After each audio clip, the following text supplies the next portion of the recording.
1 minus 7 gives us negative 6. And again here inside this parenthesis we have 1 minus 7. Okay, negative 6 times negative 6 gives us positive 36. But this answer is not correct, because according to the order of operations, first we have to do parentheses, then exponents, then multiplication or division, and finally addition or subtraction. Remember that multiplication and division have equal priority and we have to work from left to right. And the same applies to addition and subtraction.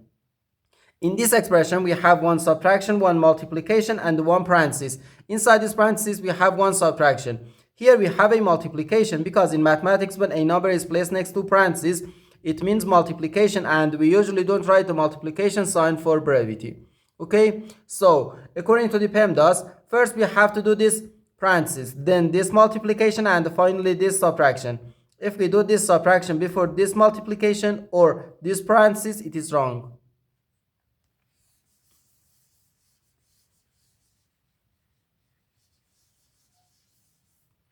So first we have to do this parenthesis. Inside this parenthesis we have 1 minus 7, which gives us negative 6.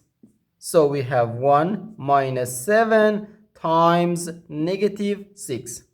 Now we have one subtraction and one multiplication. According to the PEMDAS, multiplication has higher priority than subtraction, because multiplication comes before subtraction.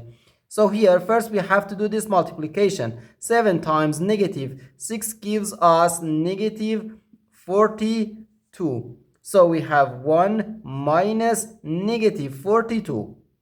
No, negative times negative gives us positive. So we have 1 plus 42, which equals 43. And this is our final answer to this problem. The correct answer is 43.